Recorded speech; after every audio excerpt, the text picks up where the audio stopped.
All right, everybody, welcome to the newest episode of Digitized Desperadoes. I think we're on 12 now. We are doing a new way of doing the podcast. We're splitting the episodes so that the first part of an episode we're going to upload is the movie, and the second part will be the anime.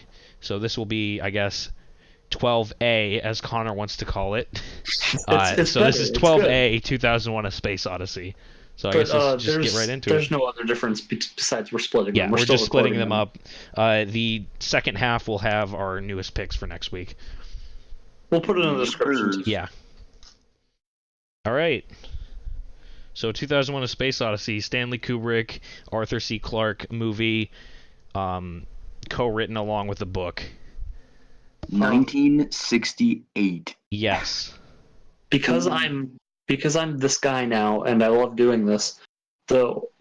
Actually, Kubrick and Clarke both attribute every part of this movie to a different Clarke short story, ignoring the novel, because I think eventually they both admitted that the novel and the movie are pretty separate, actually. But I don't know about that. Okay, I read the book. The book is actually my favorite book of that I've ever read. I don't read that many books.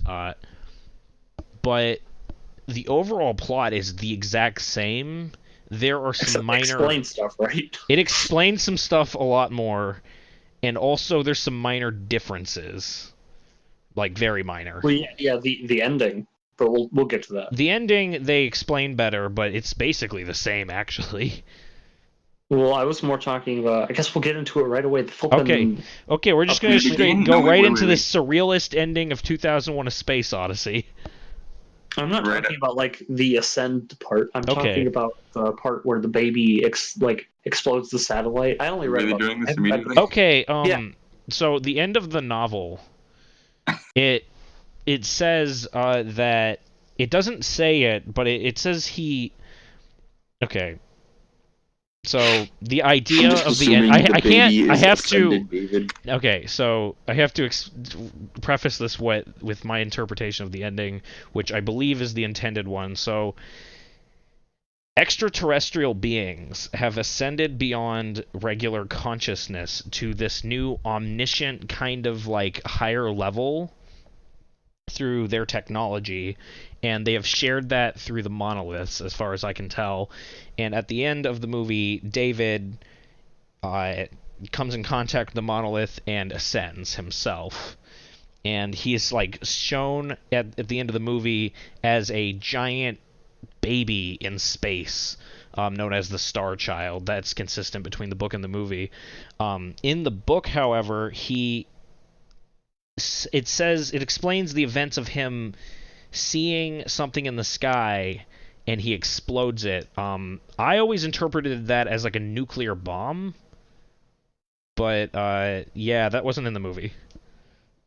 From what I understand, I read up a lot on this. Apparently, the nuclear bomb thing is what Clarke intended. Yes. He actually he doesn't say the word nuclear bomb. He says he sees something that he doesn't like in the sky, and he detonates the megaton package or something like that. That's the way it's worded. So I'm making it pretty obvious it's a bomb. Yeah. I gotta say, I freaking hate that concept. So the thing is, he is now basically this super being, and he explodes a nuke in the sky. I'm not sure if this is... if we know what the effects of exploding a nuke in space does yet. I don't know if they knew that in the 60s, if that would create an EMP or not. But, yeah. I always thought the intention was that there was a nuclear missile, being sent, and he stopped it.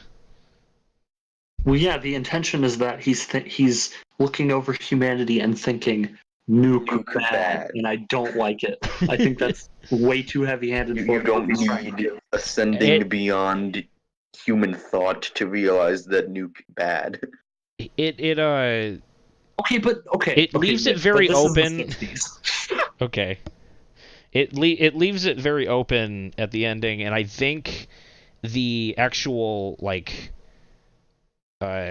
consequences of this take place in the sequels. or in one of the sequels, because Arthur C. Clarke Yes. wrote some sequels to the well-regarded sequels. not the actual movie, the books, the novels, which I've heard Right, are better regarded than the terrible like movie adaptation of one of Arthur C. they're Clarke's. Clarke, so Yeah. Well, not even Arthur C. Clarke did the sequel. Apparently, Right. not the sequel movie Oh. at least. Like, I think it was just like somebody picked up the book and was just like, you can vaguely make this into a cash grab, some shit like that. Isn't that just any studio with any kind of source material? It's just like, hey, we can do something with this. Unfortunately, We yes. can make a quick buck. Anyways, even other movies. also I think the nuke in the end kind of ties into the overall theme I get from this story, where all right, it's hard to explain. It's about both evolution and technology. This is the way that I'm going to interpret it. I'm going to choose the technology side of its theme, though. It's about how technology is both... It's just like a tool. It's never inherently good or inherently evil. It's how we decide to use it, and I think that's kind of the point that it's trying to be made, if that makes sense. Yeah, that makes perfect sense, because Yeah. I've always seen Dawn of Man as like the framing point. Yes. Dawn of Man is the start of humanity as we know it, because yes. Dawn of Man, it's a violence, but then in the next segment, there's like that violence is directly contrasted. Well, that violence evolved into rumors, it evolved into political bureaucracy, it evolved into like intrigue and espionage. Yeah. And then you get the next segment where that evolves into how and the manipulation and who's right, it twists Yes, the definitely. Then I guess if you accept the nuclear interpretation that Clarke had, that's an even further extrapolation of the bone to Yeah. nuke. Well, there's also just the bone itself is both seen in the movie as something good and bad. You see the man ape, what Moonwatcher, I believe, is what he's referred to as in the book. They never really give him a name. The guy that picks up the club as the music score kicks in. Right. He uses it to quickly kill realizes, animals. Hey, I can kill other people Yeah. with this. Well, he first realizes, hey, I can defend against this leopard. I can kill tapirs with it. You can get food. And Yes. then it also leads to war, where they are killing each other over it. The first murder happens in this movie. I'm sure it's not the first murder. Well, but it comes off as it like Yeah, that. definitely. I mean, that's literally one of the first things they use for the tool for right outside its intended use, so you're right on that front. They're not subtle. Yeah. That's not what they're going for with this segment. Yeah.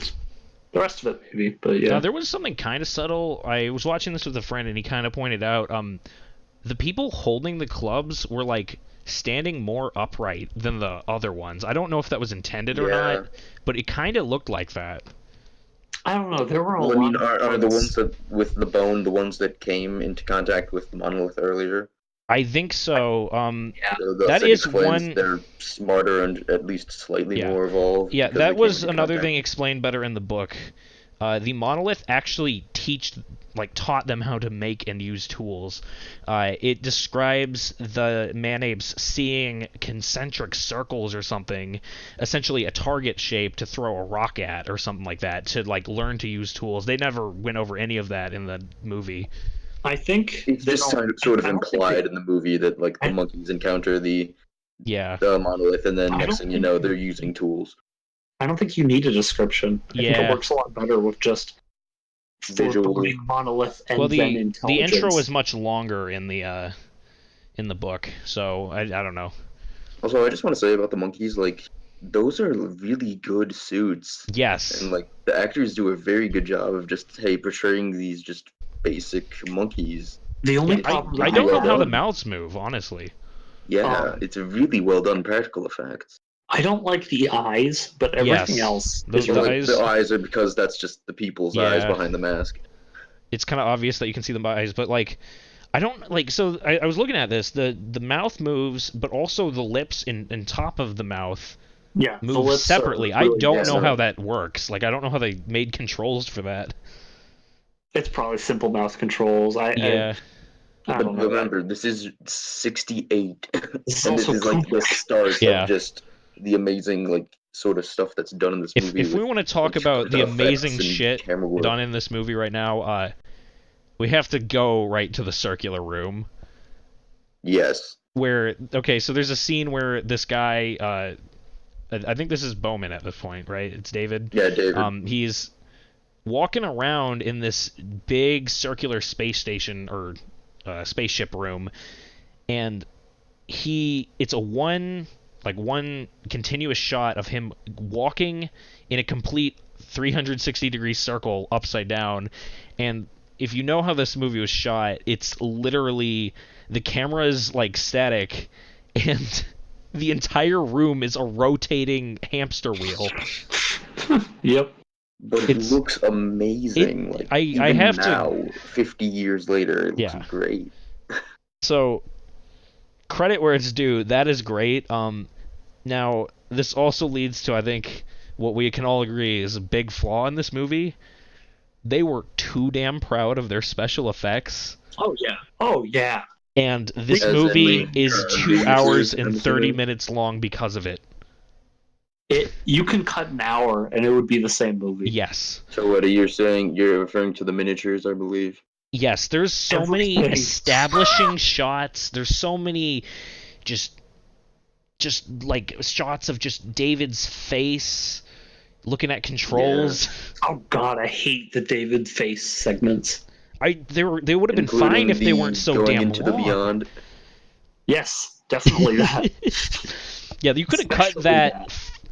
Him going into the beyond is a 5-minute sequence of him looking at his controls at this weird like Windows 2000 media viewer window. It looks cool for about 30 seconds, and it goes on for 5 minutes. What? If anything is dated in this movie, it's that segment specifically. God, it's so cheesy. It goes on for 5 minutes. But if you saw this in a theater, if you saw this in a theater in the 1968, this must have been insane. 1968, we had like revolutionary, life-changing shit. It didn't do that well, ironically. Okay, for its time, for reference, 1968, we hadn't even been to the damn moon yet. We got to the moon at 1969. I'm pretty sure that Kubrick's film before this, Dr. Strangelove, did better in The Office, and that's mostly just like talking heads of people. Yeah, but Dr. Strangelove is good. Dr. Strangelove is great. Don't get me wrong. I haven't seen that. I've also seen Full Metal Jacket. So this is the only Kubrick film I think I've seen. Kubrick. I mean, Full Metal Jacket is very different from this. Don't get me started on all the Kubrick I've seen, and 2001 blows all of the other ones out of the water in terms of technical. Yes. Oh yeah. I'm gonna assume that the other ones are way better plot-wise, but like I still love this plot. Oh yeah. It's one of my favorite sci-fi plots of all time. You gotta respect it. There's just so much like here that even now still is really impressive. And we haven't even talked about like HAL 9000's entire plot line yet. Dude, he's so like nice early on. Like you can tell he's like worried and has emotionality to him. But all we ever really get to see is like every references is cold, unfeeling robot Hal from the end. See, the way I look at it is Hal isn't doing any of it out of meanness, I think. They always try to portray him as, I'm trying to do what's best for the mission. Humans are inefficient, blah. I think it stems out of fear, actually, where he made a mistake because the book explains this also better. It's implied that the fact that that he has to keep the mission details of the monolith found on Jupiter a secret, that apparently leads to the error that he makes in like telling them that something's gone Yeah, wrong I that hasn't kind gone of wrong. like sort of extrapolated that Yeah. from the movie. Of he's like, oh, there's some weird stuff going on, and Yeah. then almost immediately after he says there's some weird stuff going on, he starts getting weird. Yeah. I want to stop you for a second. Okay. The fact that you said I just kind of sort of extrapolated that information is just this movie's plot. Yeah. Because absolutely nothing is spelled out to Yeah, you. that's... And you can get the monolith. The monolith makes sense. Yes. I think the ending makes a decent amount of sense if you've been following the monolith. Everything else... Wait, I have something to say about the Yeah. monolith. Okay. That really loud, high-pitched noise is not fun when you're wearing headphones. I'm going to tell you one thing. That was in the book too.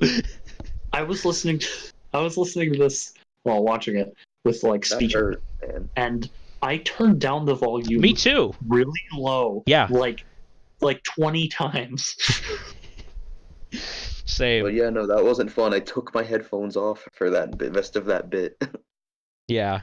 That was not fun at all. That hurt. Yeah. That was... I mean, they explained it in the book as something being extremely high-pitched and, like, not fun to hear, so in that aspect, they did it right. Well, that's the point. You have like half an hour of just Dave flipping breathing, and I'm like, I don't want to listen to this. I don't No, want my again, parents to imagine hear in this. theaters you hear that loud-ass, high-pitched noise. That would be terrible. I'd be walking out of the theater. Another thing with that noise is, I think that also is explained in the book, and again, not explained in the movie at all, is that's actually what leads them to the monolith on Jupiter's moon. Oh, that's the It sound sends that's a, mentioned like, in the wave, little secret yeah. message. Okay. Yeah. But yeah, back to the Hal thing I was talking about earlier. So Hal is, like, more scared of them, like, disconnecting him due to his error than them actually, like, being, messing up the mission and stuff like that. And so he's like, well, shit, I'm going to die if these guys are to live, so if I kill them all, I'll just do the rest of the mission myself. Shit. So I kind of like that aspect of it, where it's technically he's not even really a villain. He's just, like, scared. Yeah. I mean, the part where Dave is dismantling him shows that very well. Of He's all just the- like, please, I can feel it. Of all I'm the scenes afraid. that I think go on for too long, I think Dave dismantling Hal actually warrants its length, because Hal is pleading for his fucking life. He is begging. He's like, and Dave, he is a stop. robot, and he is Dave, please begging don't. to not die. I think that was done really well, in my opinion.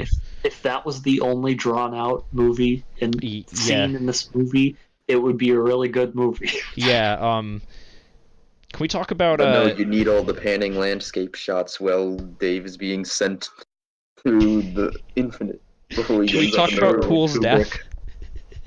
What? Pool's death that goes on for 5 minutes. He gets it so bad. I was not expecting that. He literally Hal takes over the pod and just. Oh chucks yeah, him yeah, into that's space. He gets that's it how it so be. bad. And then just go. No, it's like the pod's like approaching the camera, and it's just getting louder and louder, and then silence, and you just see Pool's body floating through space. Yeah, that motionless. was cool, and then his body is floating through space for 5 minutes. Yeah. And it's just a long-ass sequence of Dave getting Pool's body, and it looks about as frustrating as it would be to pick up somebody's body in space in real life. Like, Yeah. it just goes on for too long. And then he, like, chucks it away because, like, it was really just an excuse to get him outside, really. Yeah, and then that fails. Yeah. But yeah. Oh wait, we really haven't talked much about the middle segment in between monkeys There's and not main much to say actual about that plotline. segment, What- other than what that is it's there to really say, boring. honestly. It's so boring. Yeah. That's the lowest point of the book. That's the lowest point of the movie. They invented Skype in 1968, but we kind of all knew that we were going to get Skype eventually, so... Yeah, but we didn't have it in 2001, so... we had some sort of Give it a few video more years, shit, but we it get was there. not very It good. wasn't too far. Okay, we didn't have it, that anyone could use Yeah. it. I mean, hey, it was $1.70. It Yeah, cost for, him like- money. For like maybe 30 seconds of a call. Yeah. Damn you, Edge. That Wow. Topical, Wow. dated reference. I mean, No, it's still not topical. even now it's dated Yeah, I don't by know. like a good bit, like a year or so. It's not really dated. It It'll feels date dated. the video eventually. It feels dated. Okay. So, yeah, that segment is really boring. There's an entire part where they're in the boardroom, and I don't think I could tell you a single bit of dialogue from that. I just Just a assumed lot the of, general, hey, the cover up, maybe what do we do?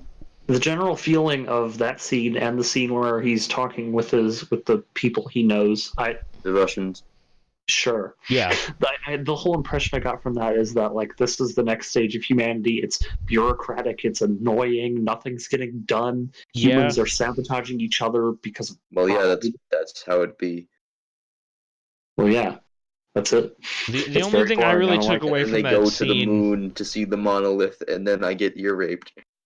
They drink the pea juice. The what? Scene where what's his name, Floyd, Yeah. he's on the moon bus and he has a tray of food drinks. Oh, yeah. the weird tray of juice. It looks terrible. And then they eat some weird sandwiches on the way to the moon. Oh, yeah. And he's like, "Hey, is it chicken?" And it's like, "Yeah, I guess it tastes like chicken." Something like that, yeah. I do want to talk about when they were actually at the monolith. I actually really like the sound design there. It's this weird, like, avant-garde, like, you hear all these, like, voices, like, going, whoa, whoa, whoa, whoa, whoa, you know, like, that stuff. Yeah, every time the monolith shows up, that track But starts. in that scene in particular, it's at its height when they get near the monolith, right? And then as soon as he touches it and realizes it's all safe, it all dies out. It's kind of like just representing this fear of like the unknown. And then as soon as they're like, okay, it's safe, then it's over. That the track is done. Also, I just like in that segment when they're all by the monolith, they all circled around it just like the monkeys did earlier. Yes. So I think the monkeys It's were like, more it's quick to happening action again. and touching it. Huh. We are still just as enthralled by the monolith now as we were back when we were just monkeys. Parallelism. Yeah, It's it is a true. frame device. Yeah. Also, can we just talk about how Thus Spoke Zarathustra is like basically one of the best orchestral pieces ever? Isn't it Thus Spake? It's Thus Spake, but sometimes it's also Thus Spoke. It's weird. You're talking about the theme song. Music. Yeah, the music. Yeah, that one. Yes, That's a great the shit. scene. I love that song. But my problem is, it's literally just the man-ape beating up a bunch of bones. He's not actually shown killing any animals with it for that scene. Yeah. But it's amazing. Well, they play it multiple times. They do, But that yeah. song is the They best. played at you the just, end, you too. feel the power. It's so good. That's what you call emotional equity, where they do a callback using the same It plays like the music. start of the film with the title card even. Yes. Plays. Are we just gonna throw out like narrative terms now? What? Pathetic fallacy is when you use the weather to indicate the mood of the scene. Yeah, I guess, yeah. I don't know my literary terms that well. That's like a movie thing. Mr. Oh, okay. English major. Yes. Oh, That's stop flexing on us with your English major. It's not an English it's a film thing. It is a Still, film thing. it stands. I'll be honest, having watched I'm gonna be completely real with you. I feel bad giving this movie a rating at all because I'm gonna be technically this is a 10 out of 10. You literally can't beat this movie. It's beautiful and it was made over 50 years ago. It's so good. It's so good. Yes. But oh my god, is it boring? Oh my god. I've seen this before. I was on my phone half the full movie because I've seen it before. I'd say if you want to experience this movie and watch it like on a thing where you can have like a skip ahead 5 seconds button, go for it. Or watch it in a high quality theater. Yes. That also I agree with that too. But yeah, I had the same thing where like when I was done, I was like, I don't even know what to rate this because like It's an I don't experience. know. I hate saying that, but it is. I mean, it's one of those movies that is definitely more art than film. Okay, that's another thing I really appreciated because if you think of what sci-fi was in the '60s, it was schlock. It was It It was was, old oh, Star look at Trek. all this giant ass Star Wars robots didn't destroying exist everything. yet, not for another decade. Yeah. it was awful, and that was what Kubrick wanted to do. Kubrick wanted to make intelligent sci-fi, and he did it amazingly. Like it's super high art, like ridiculous, hard to get into. Yeah. I also do have to recommend more works by Arthur C. Clarke. He did Rendezvous with Rama, which is an interesting concept. It's like this space station, like space colony, that's like the meeting point for various alien species all around the universe. That one's pretty interesting. Men in Black. Did he do Men in Black? What? No. No, Oh, I'm you just had me I'm making a confused there. joke. Oh my god. Even I was confused for a second. Yeah, there. no. So yeah, he did that. That's a novel by Made me him. think for a second though. Clark wrote a For lot. a didn't second, he? you thought, did Yeah, he he write did, Men in Black? Shit, what else I'm blanking on the name. Yeah, I can't name anything he did, but I know he wrote a lot.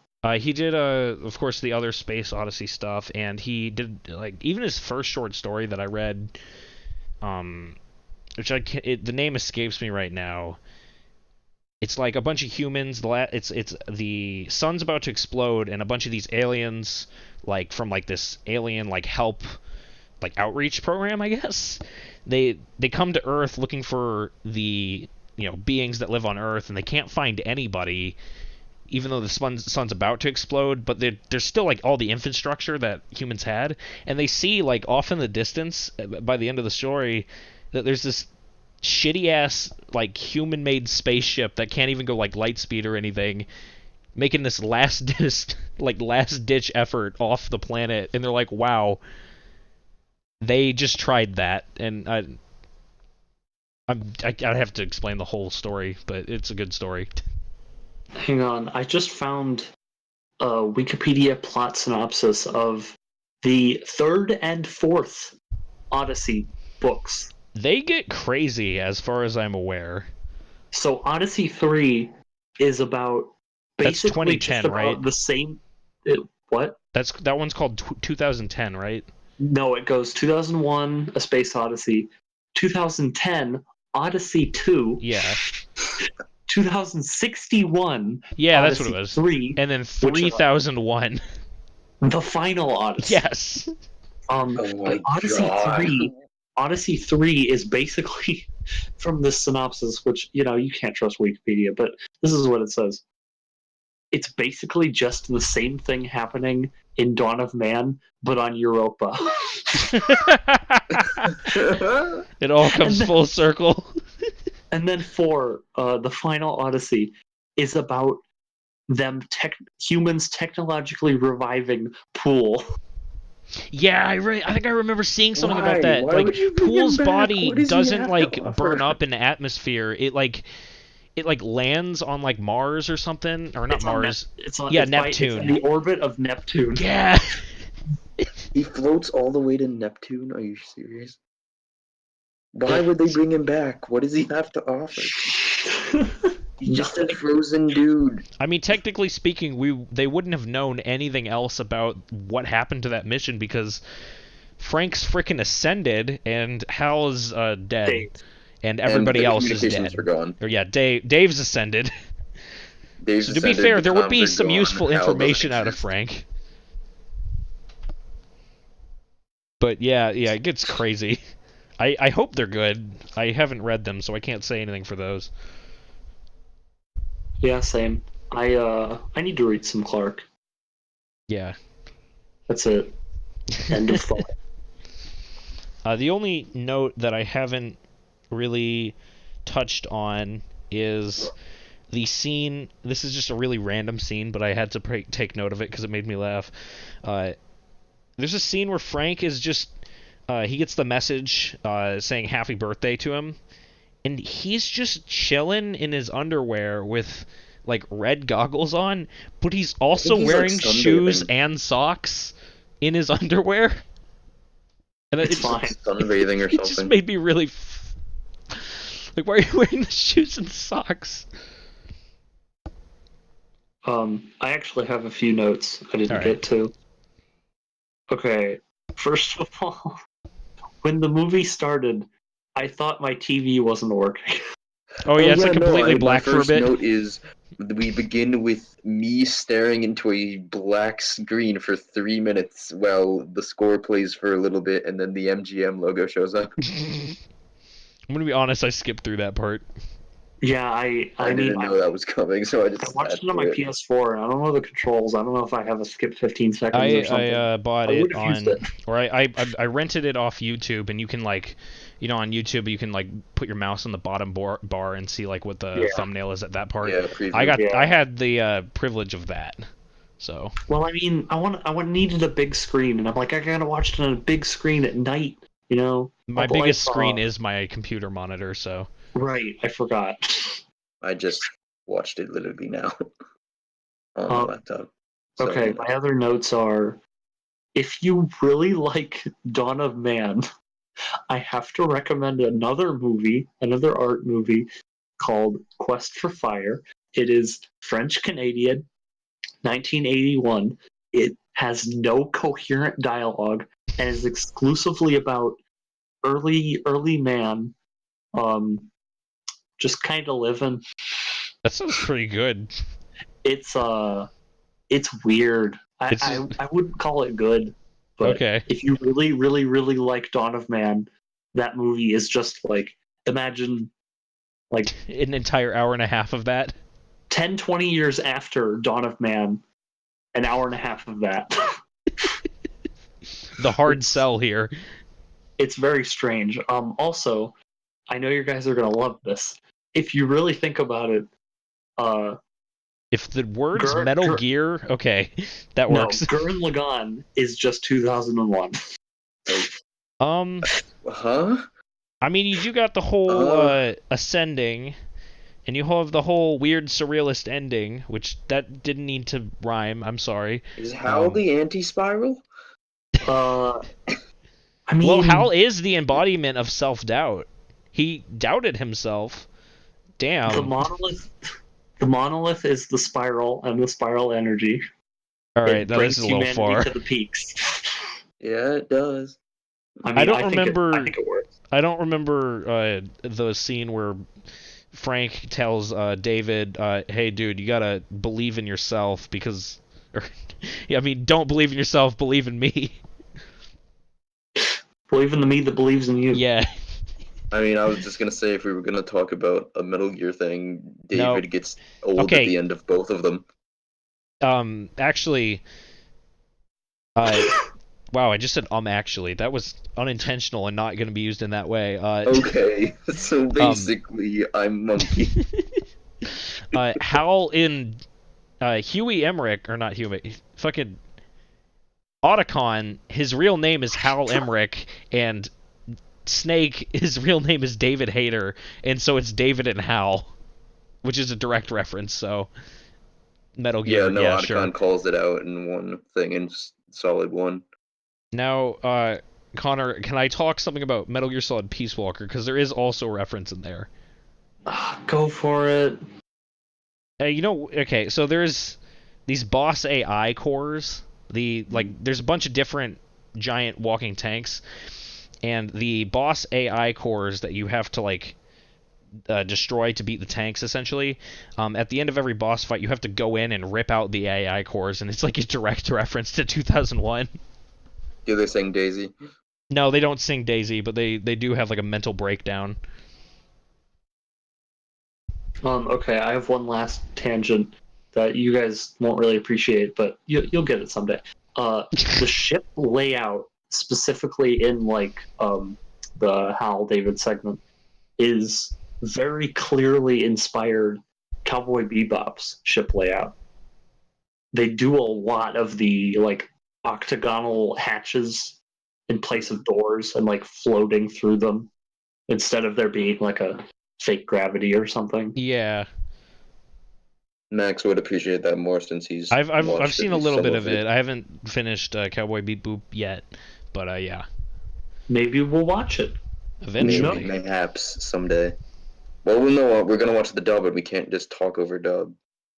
We'll work it out. Previously. We'll figure it out eventually. All right, that's all my notes. I don't. The perspective in the movie, the sets in the movie, the colors in the movie, it's all just so good. But oh my god, is it boring? Yeah, there's it's boring. The bits that have seen. Okay, it looks really good. The scenes that have content in them are really well done. There's a lot in between those. There's just a lot in between those scenes. Sometimes. So yeah. I guess is that everybody has to say? Yeah. I'm done. Yeah. Just not really bother with a rating because I don't think you can really give this a rating. I dare to give this an 8 out of 10 because it does everything I love. I really like pretty much the whole plot. But I'd say the length and the amount of scenes that just drag on do bring it down just 2 points for me. But it's still one of my favorite sci-fi plots of all time. I give it a technical 10 out of 10 and a personal enjoyment of 4 out of 10. You just average those two and there's your score somewhere in there. Yeah, I don't think I can even give this a rating. This is just... It just exists. It's its own thing. I respect that completely, honestly. Right. It's an experience. It's art. It's out of 10.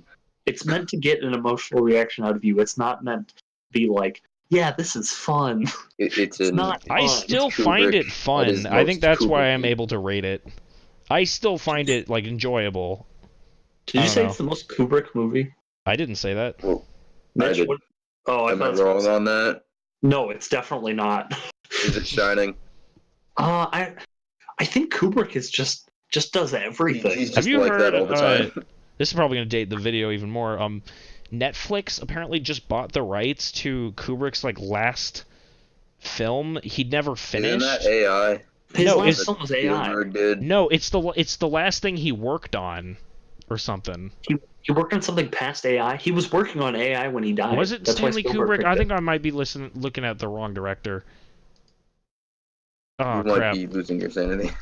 Because the whole thing was that Spielberg and Kubrick were really good pals, and Kubrick was working on AI, and then he died in the middle of production, and then Spielberg... And he's basically had beforehand told Spielberg, no, do this. Yeah. So when people hate the movie, everyone's just oh no, Spielberg got the inside information from Kubrick because they were best friends, and I don't know, I haven't seen it. I don't think I'm thinking of the right thing then. There was something...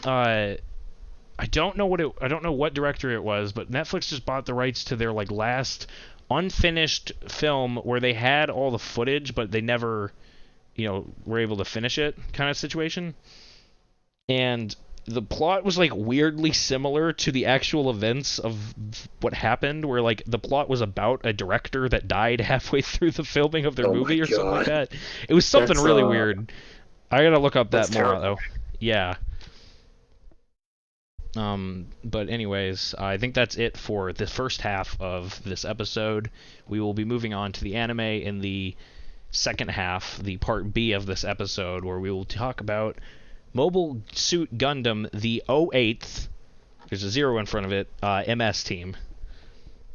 So, we'll see you there. See you in that video. Yeah, see ya.